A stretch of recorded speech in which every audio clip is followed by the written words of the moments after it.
Mr. Eloi, nice to see you again, sir. Nice to see you all. And we apologize for running a few minutes late, but this is an important position, and the board members want to get this right. Yes, sir. And so you have plenty of time tonight to answer these questions. Don't feel rushed as we make our way through these questions. First question. Relationships between the school board and other public bodies, between the school board and its legislative delegation, and between the school board and local civic organizations such as the Chamber, Rotary, Lions Club, etc., have never been more important. As superintendent, how would you establish and grow those relationships for the benefit of the school system?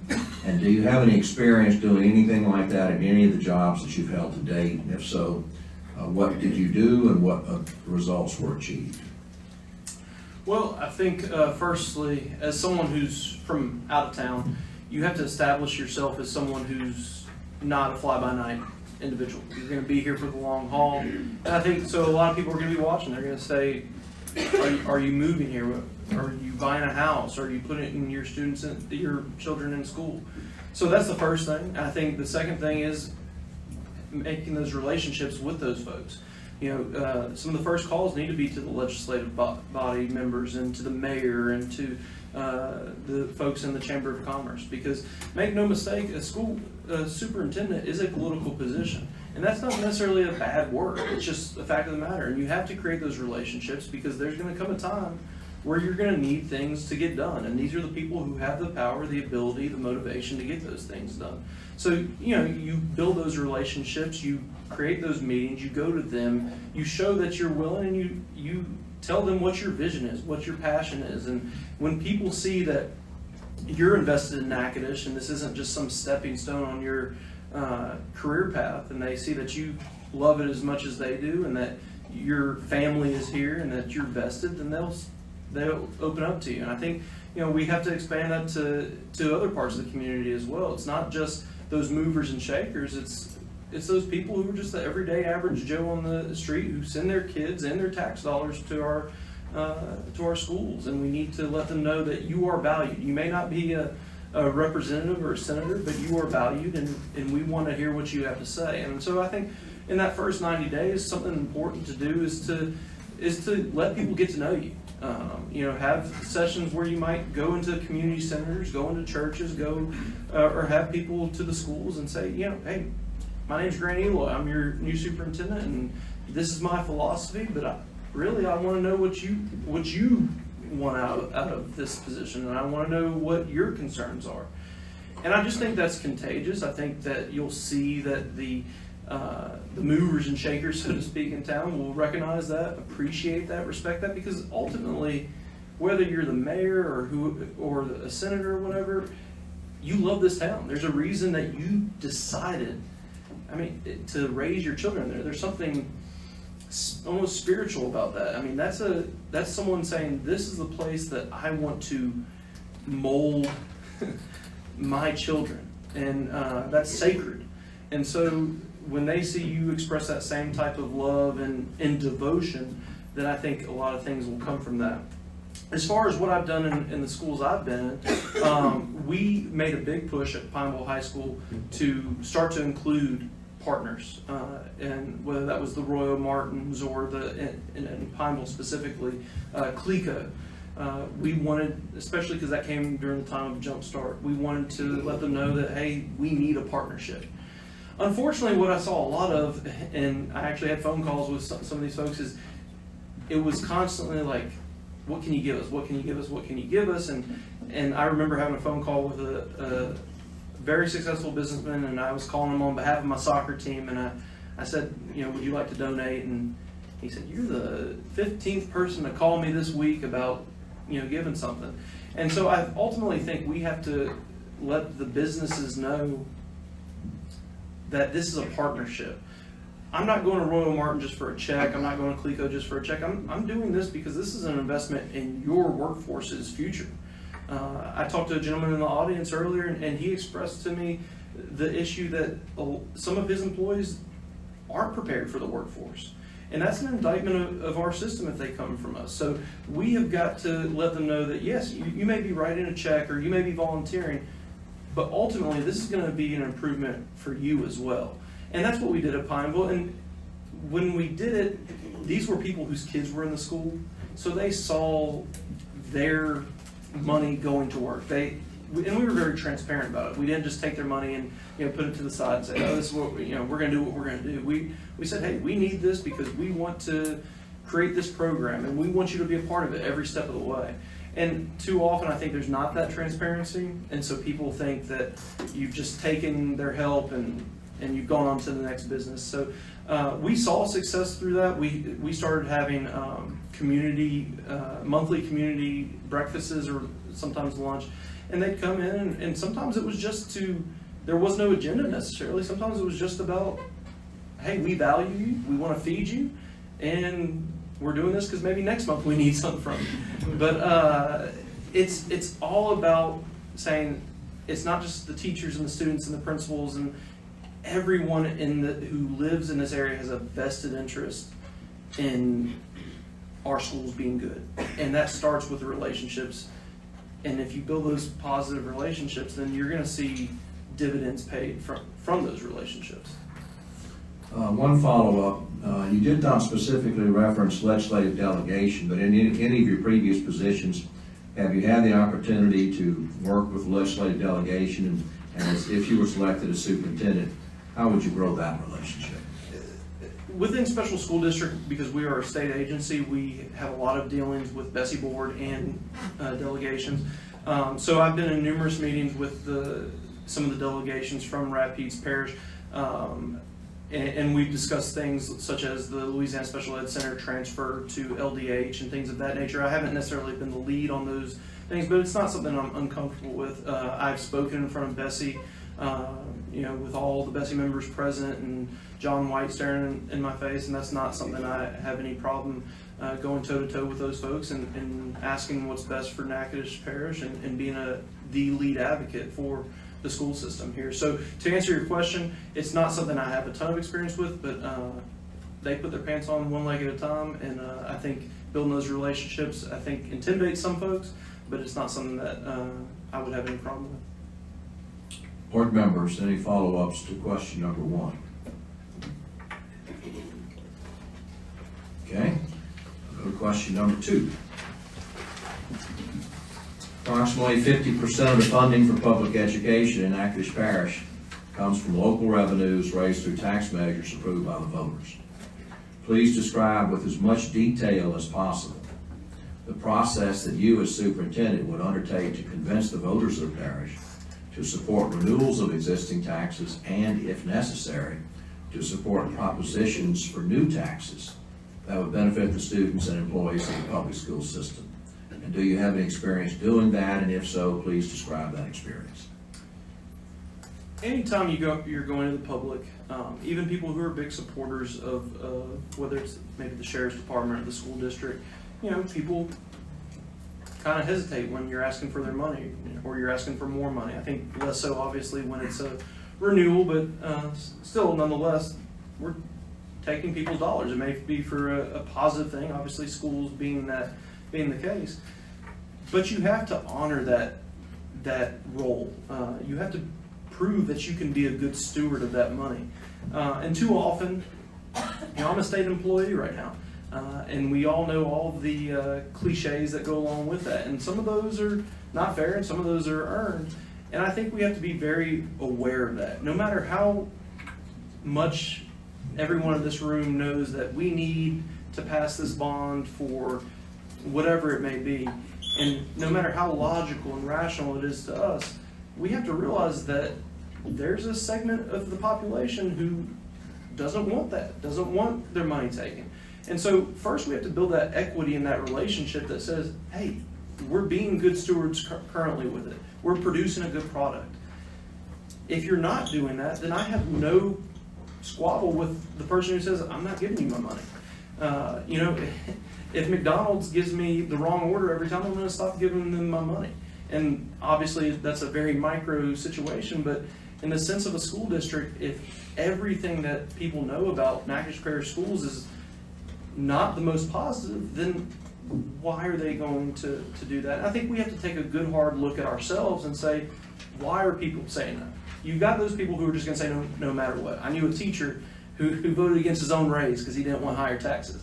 Never understood that, but I knew him. And so those folks, I'm not going to convince them. But it's those people who they just want to know that their money's going to good use, that you have to convince. And that doesn't mean the first thing you do is, hey man, I just became superintendent, I have to get in here and I have to pass a bond issue.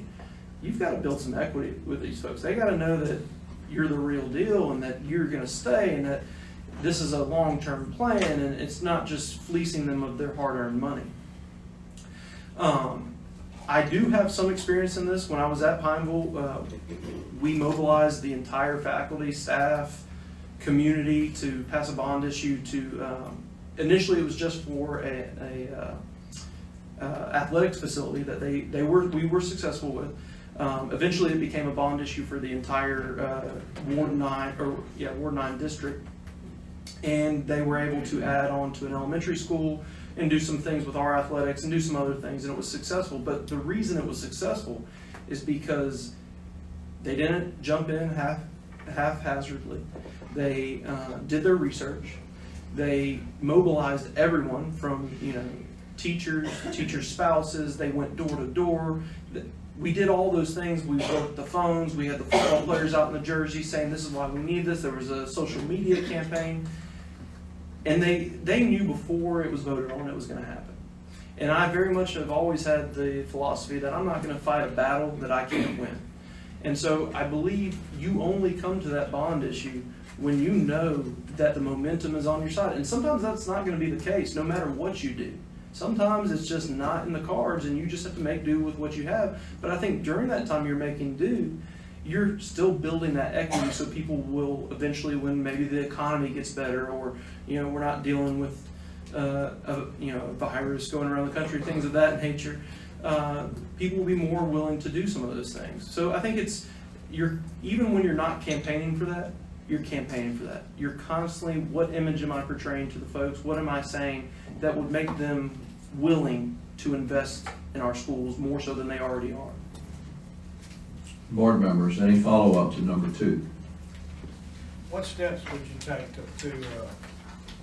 to build those coalitions to make this to pass safe? We've been talking about a bond. Let's just stay on that plan.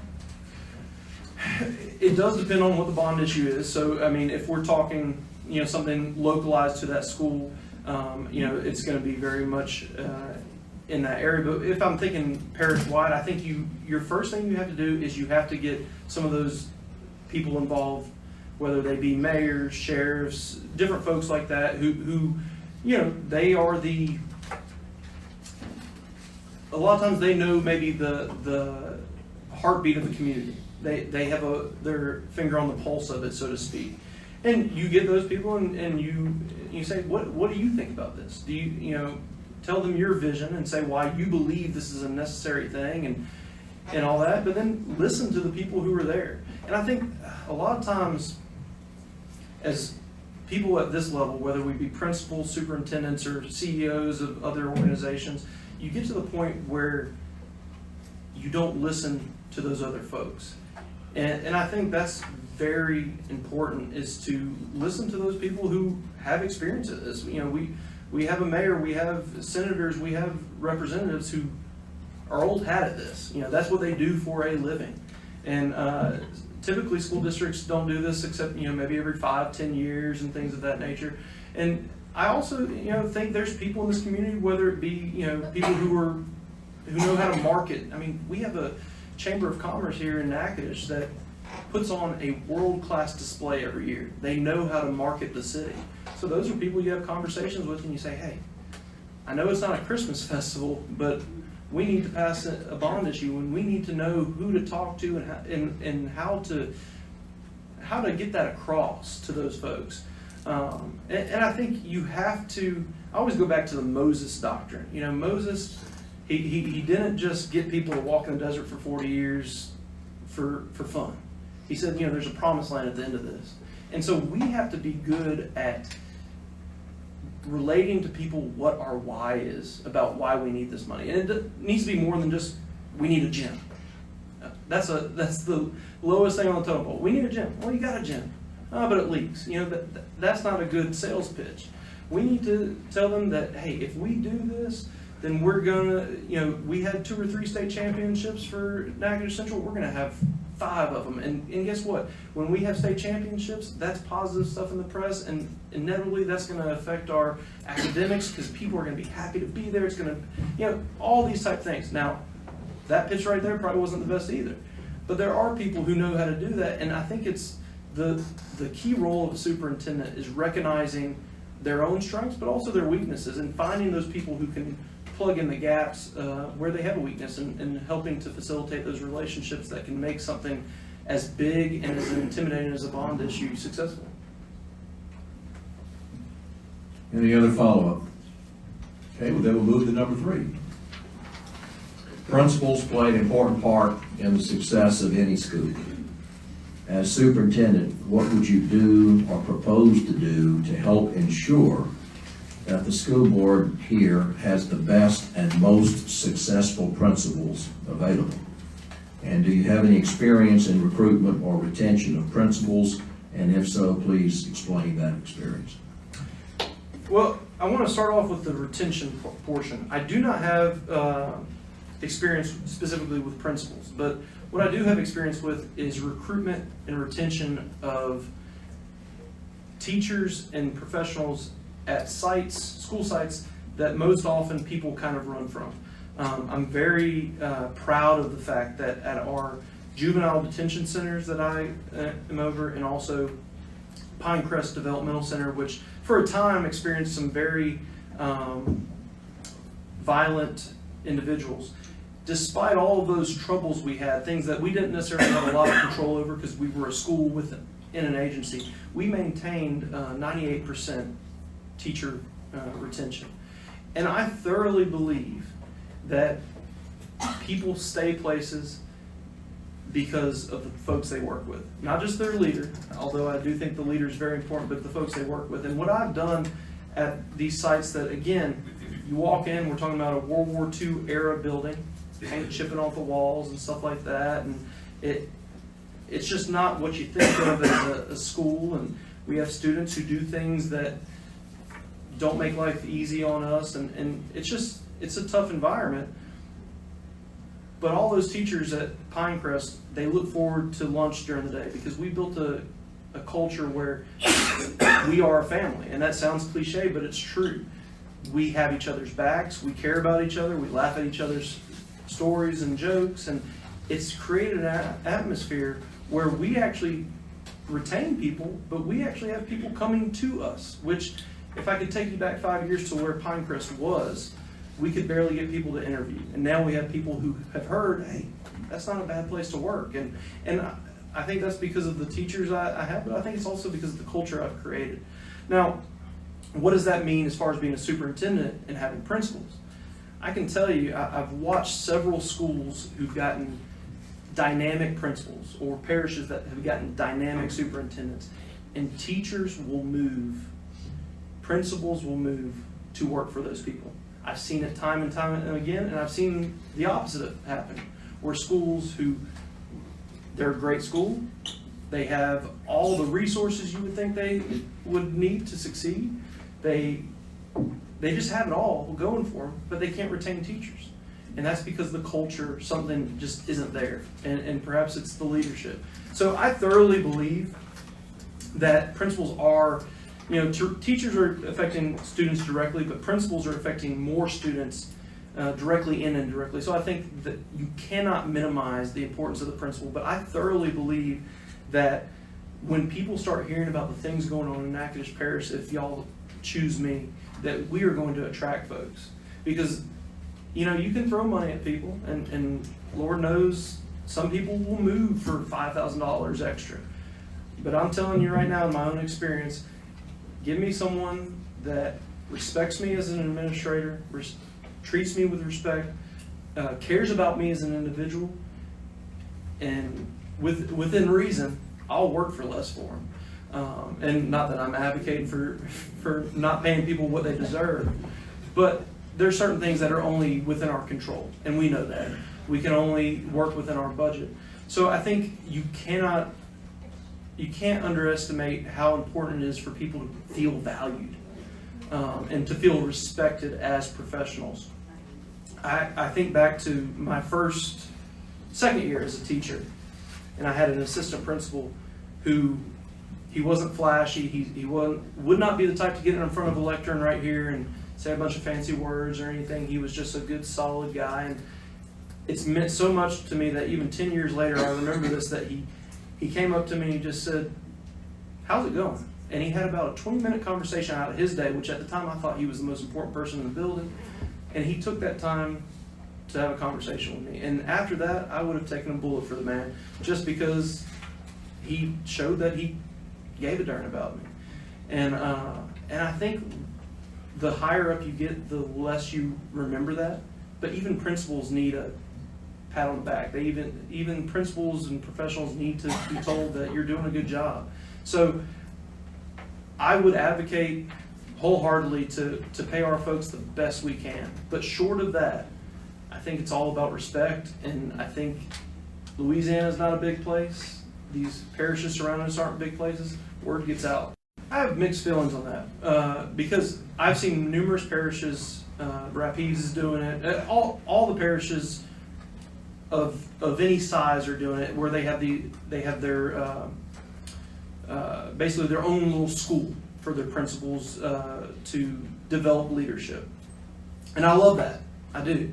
But I was listening to a superintendent not too long ago, and he got in front of that same group. It was a group of aspiring leaders, and he said to them, he said, "I love that y'all are here. I want y'all to be the future of this parish, and we're teaching y'all the stuff that can do that.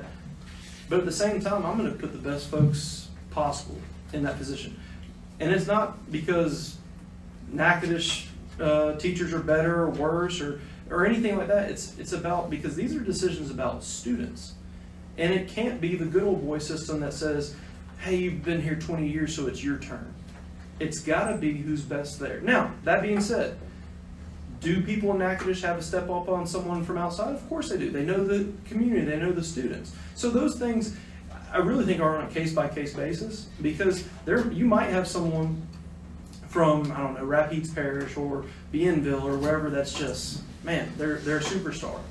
And you want them. You want them to come to your parish. And sure, let's go after them. But I do think at the same time you have to be developing your own talent.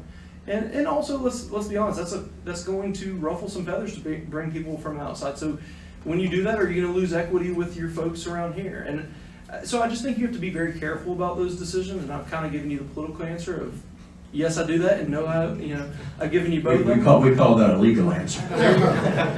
But I believe in everything I just told you, because it's a case-by-case basis. Now, I believe you can develop dynamic leadership within people. I don't think that's something, some people just have charisma and things like that.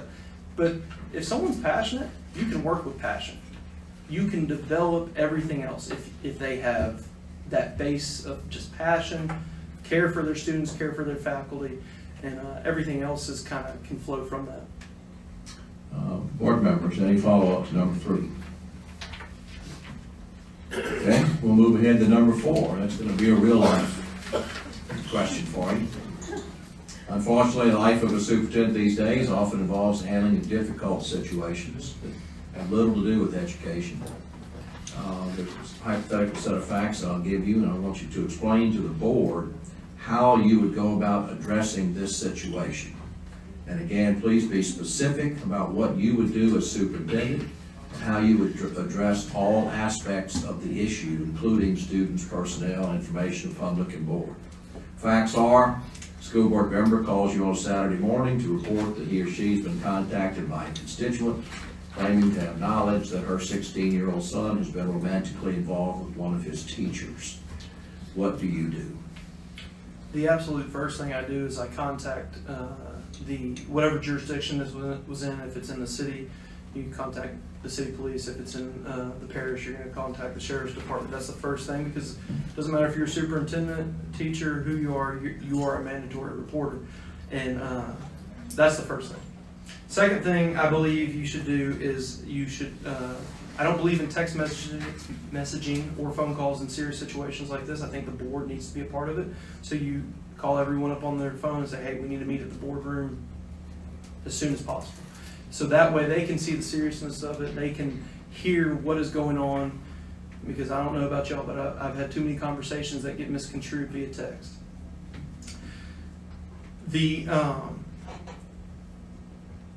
I think what you have to balance here is you have to balance the fact that these are allegations, but you also have to balance the fact that this is abuse of a child. So after I've spoken with the board, my next phone call is going to be to the lawyers. Their superintendents know a lot about a lot of stuff, but lawyers know a whole lot more about a whole lot of stuff. And I want to make sure that we're on the right side of the law and that we're handling this properly, because that is going to some degree, dictate how you handle this as far as communication goes, because it's an ongoing investigation. Now, I want to be very clear about one thing, though. If indeed this hypothetical teacher is guilty of the crime they are accused of, I will do everything within my power to make sure that they no longer have a teaching license. I am not one for sweeping things under the rug so we don't have something in the paper. We live in an era where nothing's going to be private. So all you're doing by trying to keep things secret is making a bigger issue. And I take it personal that someone would come into my profession and would abuse a child. So I just want to make no beans about that. We're going after their teaching certificate, and they will never teach again, at least in this parish, but hopefully not in this state or nation. I think what you also have to do is you have to realize this perhaps may not be an isolated incident. So you are going to, the authorities are going to be investigating, but you are also going to need to provide any sort of counseling at the schools that students would need, anything of that nature. I think at that school specifically, you need to send a letter out to every parent, and that needs to be looked over by legal. That needs to be, fine-tooth comb. Everything needs to be perfect on that, because that letter is going to, people are going to look at it and judge you based on that. So, no grammatical errors or anything of that nature, but more seriously, make sure that it's legally sound. I think you also need to be transparent as you can be in the situation. There was a similar situation recently in another state where they did everything appropriately, but then they were so closed-mouthed about everything, every step of the way, that then people thought that they were hiding stuff from them. And some folks are going to think they're going to go to conspiracy theories no matter what. But I think you do have to balance that, and you have to protect the child while also being honest with your constituency, because guess what? Just because it was that kid, we have another 1,000 parents who are concerned that their child was abused. So we have to be honest with them. And I thoroughly believe getting ahead of a situation like that and being transparent is very important. The final thing I would say about that is the communication needs to be made to every other school employee, whether they be a janitor, a director, a teacher, a cafeteria worker, that the only communication about this issue will come either from the authorities who are investigating it or the highest authority in the district, which is the superintendent. There cannot be miscommunication on that. I also think this is a good time before, while it's happening, hopefully you've done this before, is to look at your social media policy. Because we do not want parish employees making the situation more significant by putting things out there that they shouldn't know, or speculation or anything of that nature. And I think you just have to be very careful. And I always say that when in doubt, go to the lawyer, because it's a sensitive topic, and unfortunately it's a topic that happens far too often in our schools. And it can easily lose the trust of everyone involved if handled incorrectly. So I think you just have to be very strategic and intentional about your actions. And you may have said this already, but my one follow-up would be with regard to statements to the public. Obviously, a situation like this is going to blow up, social media and otherwise. What are your thoughts about the system issuing statements to the public or to the media about that type of a situation? I've seen it done both ways, and I've seen it done both ways well, and I've seen it done both ways not so well. So I think that you have to, I personally believe in, you send that letter out to the folks directly involved at that school, but I believe not an interview, because interviews are too informal and too, there's too much room for people to mess up, even at the superintendent level, and to say the wrong thing, or to, so I think a well-crafted statement to the media that they can put out there that has been vetted by all, again, by legal, by board members, by the superintendent, by other members who you feel need to be involved in the process. But I think a one paragraph statement initially that admits that there's an ongoing investigation, that we will be as transparent as possible, but there are certain, kind of explaining the process, that there are legal things that we have to follow, legal guidelines. And I very much feel that when you hide behind the law too much, people then immediately believe that you're withholding for a reason, more so than just the legalities. And so I do believe in issuing a statement. Board members, any additional follow-up? Have you dealt with such a situation, being that you work with students in facilities in different institutions? Unfortunately, during my time as an assistant principal, I was an assistant principal during the time that happened. Most of that was dealt with above my pay grade at the time, but I was able to witness superintendents and principals dealing with it, as I would say, very effectively, and so that was a learning experience for me. Now at the facilities I'm at now, we have investigations on everyday things about child welfare and things of that nature, but never to that level. But I'm used to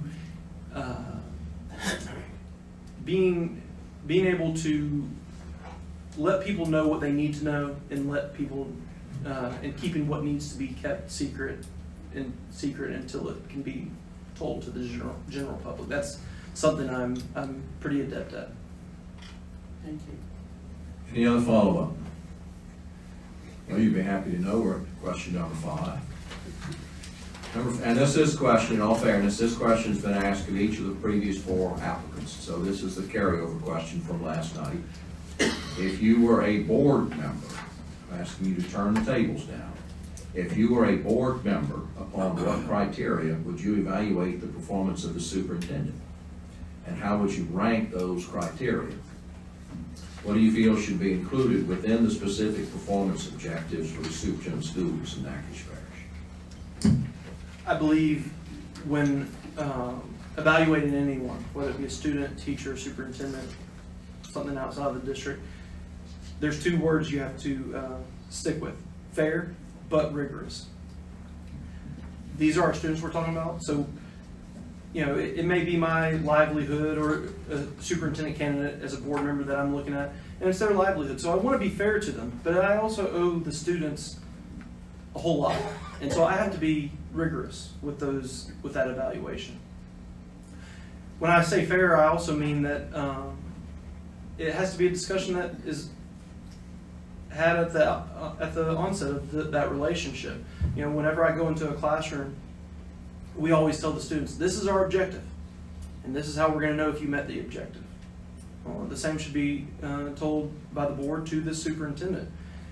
This is what we expect as a community, and we are going to support you in all these things, but this is what we expect. Now, if I were to set the criteria, I think it's too easy to say SPS, because SPS can be to some degree manipulated using different math and different things. So, of course, that is the overall thing, and it needs to be judged. But I think you have to be aware that things don't turn around overnight. To get a statistically significant trend, you have to have 3 years. But you need to see growth with your populations, your low socioeconomic, your minority student populations. You need to see those continue to grow. Your schools that are in UIR, CIR, you need to see growth in those schools towards getting out of those programs. You need to see that, so that's all quantitative data, but you also need to be able to take a poll of the morale of the schools. Are people happier? I looked at y'all's data before and I've looked at it since, and the retention rate of teachers is, I think as a district, it averages around 80%. I think that's something that a superintendent can be held accountable for. Because if we're having a constantly rotating workforce, how are these students learning? How are we getting anything to be long-term effective in these schools when we do turnarounds? So I think you can look at any number of measurable items. The ones I automatically go to because I think they affect us the most. So when you look at SPS, is your graduation rate and your ACT. The other ones, if you look at grad index and things of that nature, those can, to some degree, you can use math to help yourself out. You can do some things that don't necessarily improve the value of the product for everyone, but they improve your score. Dropout rate, though, if we improve that, we're helping everybody. ACT, if we improve that, we're helping most everyone. So I think those are really, really important things to look at. For elementary and junior high, I think it's a little easier because you are judged by those standardized tests. So, we can say overall score, or we can say, hey, we really need to focus on reading, and we need to get above that 30% mastery, and we need to, set a goal of 50%. If you were to ask me my vision for this district, I don't look at an SPS score for the district. What I look at is I say every school in this district needs to be performing at a B. And a lot of people probably hearing this will say, oh, that's crazy. We have some schools who are so low. How can they make it to a B? But no one ever sets goals that are mediocre. I mean, it's pointless to do that. So I thoroughly believe doing that, not only will that improve your district score and help outcomes for students, but it will help outcomes for all students. Because there's no way to play with the math if you're saying our goal is a B for everybody. I mean, that means every student in this district is going to have to pull their weight. Every teacher is going to have to pull their weight to be able to get there. Whereas right now, you have some schools that are bringing the average up a little bit. You have some that are struggling. They're improving, but I think when you set that goal that's a little more nuanced, you see that you're affecting more of the school. So I definitely think, we need to look at that raw data, but I think I would always want to accompany it with the qualitative as well, and see, is this person really moving the culture of this district? Are they doing positive things? Because sometimes the data will lag behind a little bit, but I think those two in congruence will eventually catch up with each other. And if you're doing positive things on the quantitative will get there. It's just a matter of, again, being fair and understanding that these things are a process. Board members, any follow-up? One follow-up. How long do you leave a current process or personnel in place before you make big changes? And I'm not going to say catastrophic, but I'm going to say large changes in a school that is moving or not moving at a pace that is acceptable. I think the answer to your question, though, is you have to be able to confidently identify what is causing that slow pace. Is it the principal? I don't know. Is it, the programs that are going on there? I don't know. So you really have to first be able to clearly identify that. If you can clearly identify that, then you get to another kind of a fork in the road. And that fork in the road is, do I make the change now, immediately, say it's November, and that's going to have repercussions for the school year and things of that nature. We know that. Or do I let students sit in that school and maybe succumb to a bad program or whatever for another 6 or 7 months? Neither one is necessarily the best. So I think you really have to delve into that situation. Now, I will say this.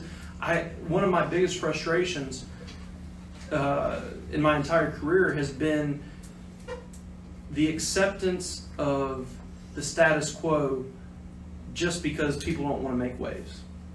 And I'm not someone who wants to come in like gangbusters, but I do feel as though we hold people less accountable the higher they get up. And we also get comfortable with things, whether they be programs. We've always done this reading program, we've always done this, and such brought this in, and that was their baby. And so we are creatures of, we cling to that comfort of not wanting change. And I personally don't have a problem with change. I don't. But I think you do, again, have to read the tea leaves and say, this change I'm wanting to make, do I have the political equity to make this change? Because there's going to be hurt feelings. Or do I need to wait a little bit and do this at a more strategic time? And I think those are conversations that board members and principals and superintendent can have and say, and make a decision that is ultimately, at its heart, the best for students. And there again, we're going to probably have disagreements on what's best for students at times. And some may say that the best for students is to get rid of this program now and just go without that program and institute a new one after Christmas. And sometimes I may agree with that, and sometimes I may say, no, we need to cut our losses and stick with it for another 6 months. So I really think it's contextual. Okay, I recently had a conversation with a principal in this parish. There are many underlying reasons for lack of performance, and that's a poor choice of words. And you mentioned the qualitative things, and this principal is saying the same thing, but using different language.